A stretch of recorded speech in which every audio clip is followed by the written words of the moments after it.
मिनश्शैतानिर्रजीम बिस्मिल्लाहिर्रहमानिर्रहीम। अस्सलाम वालेकुम। I am doctor Anam Dilawar और आज जो हमारा सबसे पहला टॉपिक है लेक्चर का, जो सबसे पहला टॉपिक है, जो सबसे ज़्यादा डिमांड आई थी वो कैल्टन बोन कंसेप्ट्स पे आई थी कि कैल्टन बोन के जो बेसिक कंसेप्ट है उनके बारे में बताया जाए। तो कैल्टन बोन के बेसिक कंसेप्ट शुरू करने से पहले मैं इसकी थोड़ा हिस्ट्री का इंट्रोडक्शन दूंगी। हिस्ट्री को देखने के लिए स्टार्ट हम करते हैं ये 1945 से। अगर कैल्टन बोन के अकॉर्डिंग जो उसके कंसेप्ट की डेवलपमेंट है वो 1945 से। 1945 में क्या हुआ कि कैल्टन बोन जो था वो सोल्जर्स के साथ एज ए फिजिकल प्रैक्टिशनर काम कर रहा था। फिर उसके बाद 1949 के अंदर वो एज ए फिजिकल थेरेपी जो है रिहैबिलिटेशन में भी इसने काम किया। उसने वही जो ट्रेडिशनल पीटी हमारे पास फिजियोथेरेपी आती है कि manipulation, mobilization, active movement, passive movements, वो सारी उसने प्रैक्टिस की। पर उसने देखा कि कोई ऐसा जितना कोई अच्छा इफेक्ट नहीं आ रहा। वही रेगुलर ट्रीटमेंट बेस चल रहे हैं, इतने से ज़्यादा सेशन चल रहे हैं, ऑन द स्पॉट इफेक्ट नहीं आ रहा है। तो फिर उसने देखा कि उसने कुछ पेशेंट्स पे कायरोपैथी को यूज़ किया। जब उसने पेशेंट्स पे कायरोपैथी को यूज़ किया तो वो रिजल्ट्स ज़्यादा अच्छे आए। फिर उसने देखा कि कायरोपैथी को अगर हम फिजिकल थेरेपी के साथ डाल लें तो वो बहुत ज़्यादा अच्छे इफेक्ट देंगे। फिर उसने जब बैक हिस्ट्री में देखा तो बैक हिस्ट्री में भी मैनिपुलेशन और पेडिकुलेशन और कायरोपैथी के जरिए पेशेंट्स का बहुत अच्छा ट्रीटमेंट किया जा सकता है। फिर उसका जो कंसेप्ट है उसमें कायरोपैथी आई कहाँ से? उसने अपनी ज़्यादातर मोटिवेशन जो ली वो सेरियक्स से ली। सेरियक्स जो है ना, इसका ट्रेडिशनल पीटी को हम ले लें, ट्रेडिशनल पीटी के अलावा manipulation, mobilization, active movements, passive movements, इसके अलावा ये नॉर्वे का फिजियोथेरेपिस्ट था जो जिसने ज़्यादा अपनी वर्किंग कब स्टार्ट की 1955 में। सेरियक्स ने ट्रेडिशनल फिजियोथेरेपी को किया और ये इसने नॉर्वे का ये फिजियोथेरेपिस्ट था जिसने 1955 में फिजियोथेरेपी की फील्ड में वर्क करना स्टार्ट किया। जो सेरियक्स और उसके नॉर्वे के, अगर हम फिजियोथेरेपी में देखें ना तो नॉर्वे के जो फिजियोथेरेपिस्ट है उनका बहुत ज़्यादा हाथ है। उन्होंने क्या किया कि उन्होंने जॉइंट प्ले को लोकलाइज मूवमेंट्स उनकी जो होती हैं, localise joint movement, special area पे, नॉन स्पेसिफिक, स्पेसिफिक, इन सब एरियाज पे उन्होंने बहुत ज़्यादा फोकस किया। डायरेक्ट अप्लाई फिजियोथेरेपी स्पेसिफिकली ये सारा कुछ हम किसके लिए पढ़ रहे हैं? ये सारा कुछ हम लोग स्पाइन पे अप्लाई कर रहे हैं। स्पाइन पे लोकलाइज एरिया, फेसर जॉइंट्स वगैरह पे इसने बहुत ज़्यादा वर्क किया। सेरियक्स ने अपने साथ उस टाइम के जो अच्छे फिजियोथेरेपिस्ट थे उसमें एक मैनुअल आता है और उस एरिया के जो नॉर्वे के फिजियोथेरेपिस्ट थे उनके साथ बहुत ज़्यादा वर्क किया और ये स्पाइन के लोकलाइज एरिया पे डायरेक्ट जॉइंट पोजिशनिंग पे बहुत ज़्यादा वर्क किया। फिर इसके बाद 1969 में इनकी टेक्निक्स क्या आ गया हमारे पास? आ गया नेक्स्ट 1969। 1945 में कैल्टन बोन ने जो थोड़ा सा कायरोपैथी को देखा, फिर सेरियक्स आ गया। सेरियक्स ने 1955 में अपने फेलोज के साथ मिलके उसने देखा कि स्पेसिफिक जो स्पाइन है उसके किन एरियाज पे वर्क करना है। फिर 1969 में स्टैडर्ड एक साइंटिस्ट है, फिजियोथेरापिस्ट, ये भी नॉर्वे से ही था।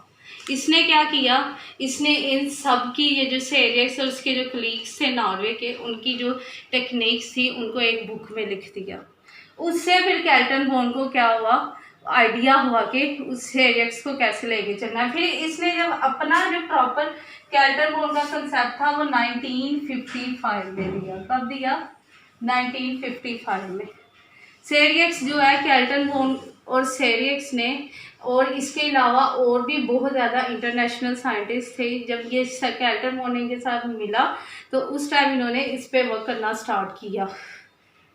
कैल्टन बोन ने जो सेरियक्स के साथ मिलकर उसकी टेक्निक्स के साथ जो अपना बेसिक कैल्टन बोन कंसेप्ट जाना जाता है कैल्टन बोन के मुताबिक, वो उसने कब दिया? 1958 में दिया। 1958 में कैल्टन बोन ने अपना ये कंसेप्ट दिया जिसको कैल्टन बोन कंसेप्ट के नाम से जाना जाता है। अब कैल्टन बोन ने बेसिकली किन एरियाज पे फोकस किया? कैल्टन बोन जो है एक बहुत वास्ट है और इनोवेटिव है क्योंकि इसने अपने से पहले जितने कायरोप्रैक्टर्स आए थे और मैनिपुलेटर्स आए थे जिन्होंने फिजियोथेरेपी की फील्ड में नई चीज़ें बताई, उन सबको ज्वाइन किया। उसने कनकेव कन्वेक्स रूल को हमें दिया,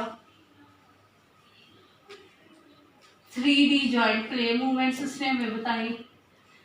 बार बार मैं ये चीज रिपीट कर रही हूँ, तो ये हम किसके लिहाज से देख रहे हैं, स्पाइन के लिहाज से देख रहे हैं। 3D जॉइंट, फिर स्टेबलाइजेशन के अलावा उन्होंने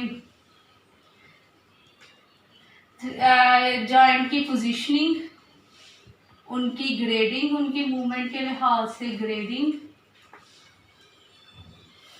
हाइपर मोबिलिटी, हाइपो मोबिलिटी,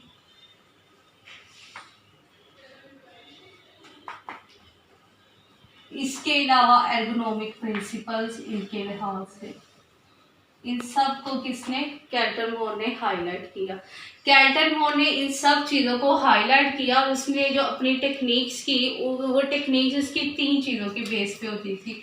एक नंबर 1 जो उसकी टेक्निक की बेस थी कि वो किन 3 चीज़ों को लेके चल रहा है। नंबर 1 वो ऑस्टियोपैथिक को लेके चलता था, ऑस्टियोपैथिक ट्रीटमेंट को। नंबर 2 वो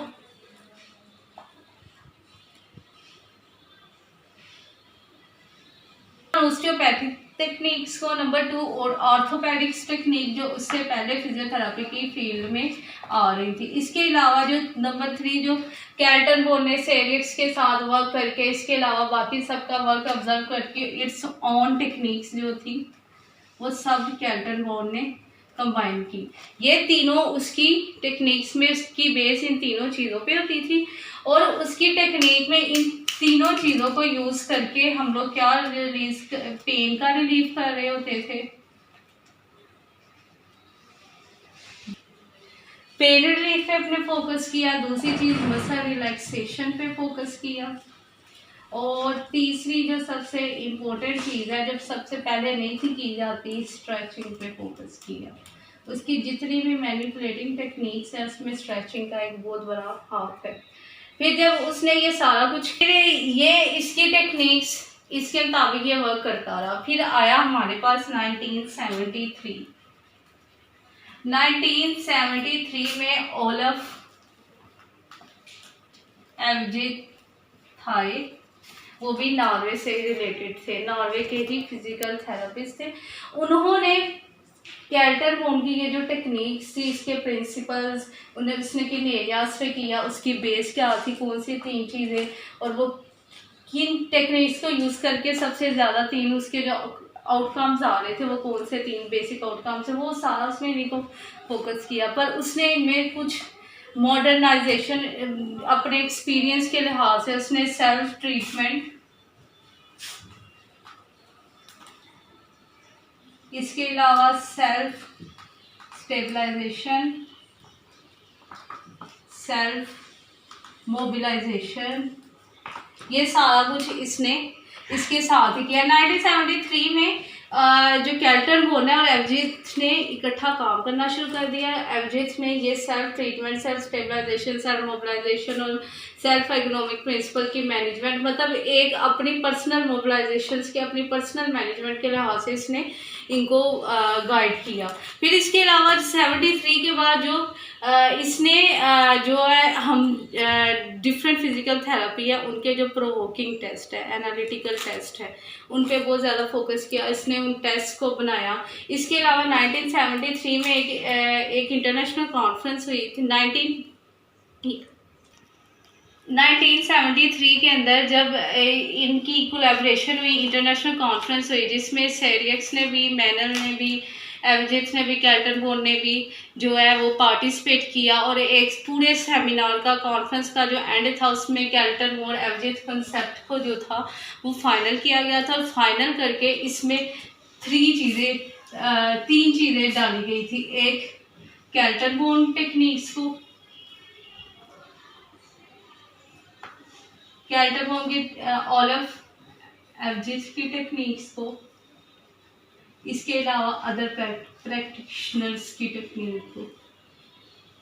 ये अभी तक जो हमारे पास बेसिक कंसेप्ट चल रहा है ना, वो कैल्टनबॉर्न एवजिथ कंसेप्ट में यही 3 चीज़ें चल रही हैं। जैसे जैसे टाइम आगे गुजरता जा रहा है, फिजियोथेरापिस्ट अपने रिसर्चेज और अपने रिव्यूज़ के लिहाज से इसमें थोड़ा बहुत मॉडिफिकेशंस कर रहे हैं, पर उनके बेस जो है वो सारी यही है। इससे नेक्स्ट लेक्चर में अब हम इनके कैल्टनबॉर्न के जो बेसिक पॉइंट्स थे ये वाले, इनका बेसिक कंसेप्ट को हम डिस्कस करेंगे। Thank you.